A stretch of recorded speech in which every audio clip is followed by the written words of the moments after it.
Broke Millennial is a personal finance book written by Erin Lowry, a financial educator, author, and speaker who became widely known for changing the way young adults talk about money. Unlike many finance authors who come from Wall Street, economics, or corporate finance backgrounds, Erin Lowry built her career by openly admitting that she once felt confused, anxious, and unprepared when it came to managing her own money. In real life, she is not someone who claims to have been good with money from the beginning. Instead, her credibility comes from experiencing the same struggles that many millennials face: student loan debt, credit card misuse, budgeting mistakes, and the constant stress of trying to make adult financial decisions without having been taught how money actually works. Lowry began writing and speaking about money after realizing that many of her peers felt embarrassed to ask basic questions about finances, even though they were intelligent, capable people. Over time, she became a financial educator and media contributor, with her work appearing in major publications, and her focus remained consistent, making money conversations honest, practical, and judgment-free. Broke Millennial was written specifically for people in their 20s and 30s who feel behind financially, overwhelmed by choices, or unsure where to start. The book is rooted in the reality that millennials entered adulthood during a time of rising student debt, expensive housing, unstable job markets, and increasing financial complexity, often without clear guidance from schools or parents. Unlike traditional personal finance books that begin with investing strategies or long-term wealth goals, this book deliberately starts with the basics, assuming no prior financial knowledge. Lowry emphasizes that before someone can think about investing or growing wealth, they need to understand everyday money decisions like spending habits, budgeting realistically, managing debt responsibly, and building savings. A key theme throughout the book is that money problems are rarely just about math. They are deeply tied to emotions like shame, fear, comparison, and avoidance. Lowry argues that many people avoid dealing with money not because they don't care, but because they associate money with guilt or failure. She challenges the idea that being bad with money is a personality flaw, instead framing financial management as a skill that can be learned over time. The tone of Broke Millennial is intentionally conversational and approachable, designed to feel like guidance from someone who understands the struggle rather than instructions from an authority figure. The book does not promise quick wealth, financial independence, or shortcuts. Its goal is stability, clarity, and confidence.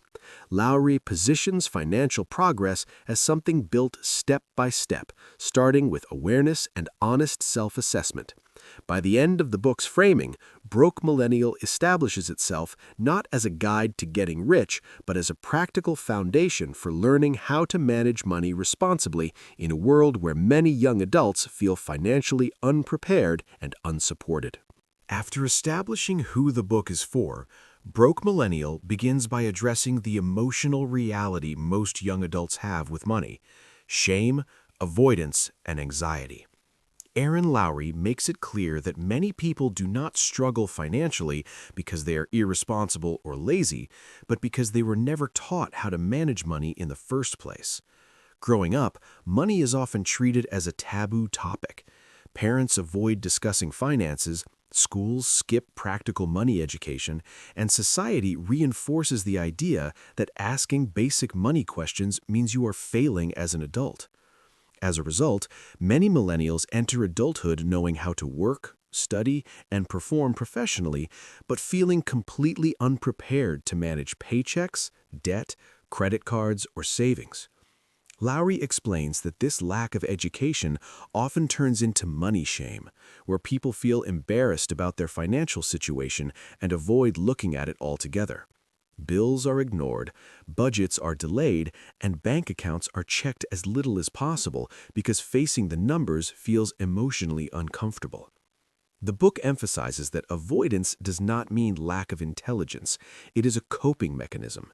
Lowry points out that many people would rather feel temporary relief by ignoring money problems than short-term discomfort by addressing them. This behavior creates a cycle where financial stress grows silently in the background. Another key idea introduced here is comparison. Social media and peer pressure make it easy to believe everyone else is doing better financially, even when that is not true. People compare themselves to friends who travel, buy homes, or post luxury experiences without seeing the debt or stress behind the scenes. This comparison reinforces the belief that everyone else has it figured out except me, which deepens shame and isolation. Lowry argues that breaking this cycle starts with changing the relationship with money, not just the numbers. Before budgeting, saving, or investing can work, people need to stop treating money as a moral judgment. Being broke, in debt, or confused does not mean someone is bad with money. It means they lack information and structure. The book's early chapters focus on replacing guilt with awareness, encouraging readers to look at their finances honestly without self-criticism. Lowry stresses that financial improvement starts with clarity, not perfection. The goal is not to feel proud immediately, but to feel informed. Once money stops being something to fear or avoid, practical steps become possible. After addressing money shame and avoidance, Broke Millennial moves into one of its most practical sections, budgeting and spending awareness, but in a way that intentionally avoids perfectionism. Erin Lowry is clear that budgeting is not about restriction, punishment, or tracking every dollar obsessively. Instead, it is about awareness and alignment, understanding where money is actually going versus where you think it is going. Many people avoid budgeting because they believe it will make their lives miserable or because past attempts failed. Lowry explains that these failures usually happen because people try to follow unrealistic budgeting rules that don't fit their real lives. Instead of starting with rigid categories, she encourages readers to begin by observing their current spending habits honestly. This means reviewing bank statements, credit card transactions, and recurring expenses to see patterns without judgment. For example, someone might believe they spend a little on eating out, but once they look at their statements, they realize hundreds of dollars disappear monthly through coffee, takeout, and delivery apps. Lowry emphasizes that this discovery is not meant to trigger guilt, but clarity. The book introduces the idea that budgets should reflect personal values. If someone truly enjoys travel, dining out, or hobbies, their budget should allow space for those priorities rather than cutting them entirely.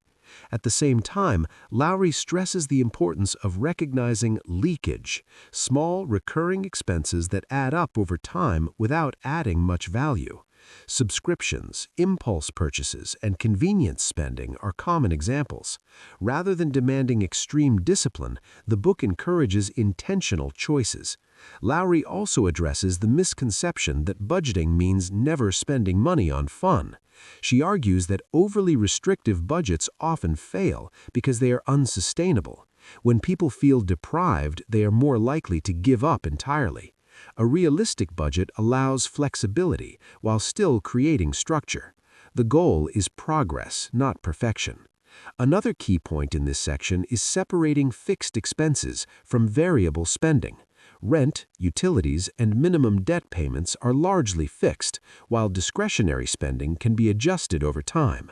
By understanding this distinction, readers gain a sense of control rather than feeling overwhelmed. Lowry reinforces that budgeting is not a one-time task, but an ongoing process that evolves as income, expenses, and life circumstances change. The purpose of budgeting in Broke Millennial is not to make readers feel disciplined, but empowered. Once people understand their spending patterns and align them with their values, money becomes a tool rather than a source of constant stress. After establishing spending awareness and realistic budgeting, Broke Millennial turns to one of the most stressful and unavoidable realities for many millennials: debt. Erin Lowry treats debt as a practical problem, not a moral failure. She emphasizes that many people carry debt not because they were reckless, but because debt has become normalized and, in many cases, unavoidable. Student loans, credit cards, medical bills, and personal loans often accumulate before people fully understand how interest works or how long repayment can actually take. Lowry explains that debt becomes especially dangerous when it is ignored. Minimum payments may keep accounts current, but they often hide the true cost of borrowing. Credit card balances, for example, can linger for years due to high interest rates, making people feel like they are running in place financially. The book stresses the importance of understanding interest, repayment timelines, and how debt quietly limits future choices. Lowry also addresses the emotional side of debt. Many people feel ashamed of their balances and avoid checking statements or discussing debt openly. This avoidance creates a cycle where balances grow, stress increases, and financial confidence declines. One of the book's key points is that confronting debt directly, even when it feels uncomfortable, restores a sense of control. Lowry walks readers through the importance of listing all debts clearly, including balances, interest rates, and minimum payments, so the situation becomes visible rather than abstract. She explains different repayment approaches, emphasizing consistency over speed. While some people prefer focusing on high-interest debt first, and others prefer small wins, the book stresses that the exact method matters less than commitment and sustainability. Credit cards receive special attention because of how easily they encourage overspending. Lowry explains that credit cards are tools, not enemies, but only when used intentionally. She warns against relying on credit cards to support a lifestyle that income cannot sustain, as this creates long-term instability. The book also discusses the psychological relief that comes from reducing debt, noting that each paid-off balance frees up mental space as well as financial room. Throughout this section, Lowry reinforces that debt does not define a person's worth or intelligence. What matters is the willingness to face it, understand it, and create a realistic plan.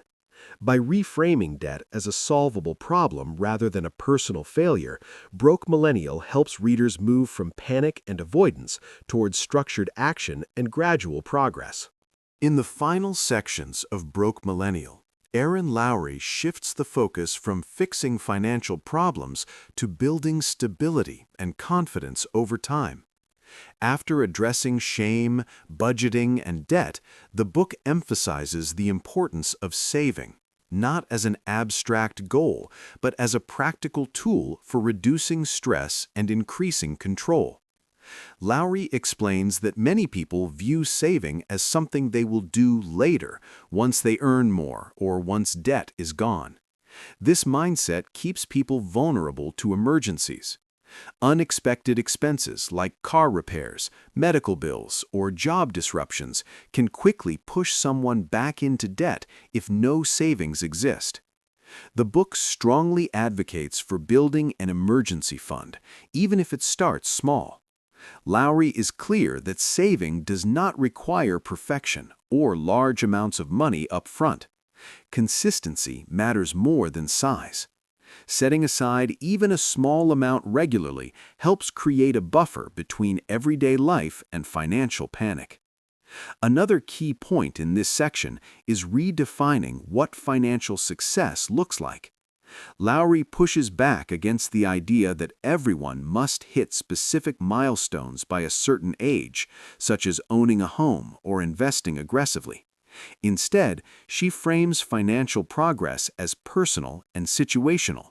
Stability, clarity, and reduced anxiety are presented as meaningful wins, especially for people who previously felt overwhelmed. The book also emphasizes communication around money.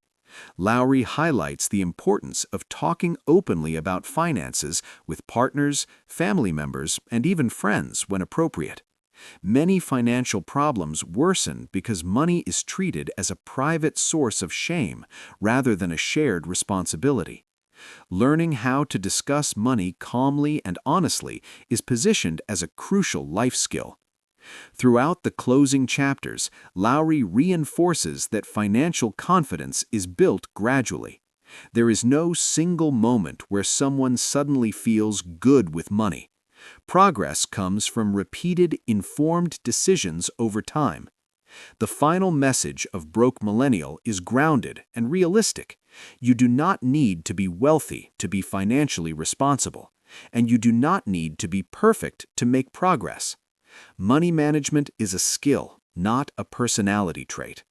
By replacing avoidance with awareness and guilt with structure, readers can move from constant stress to control. The book ends with the idea that financial stability is not about comparison or achievement, but about understanding your situation, making intentional choices, and building a foundation that supports your life instead of controlling it.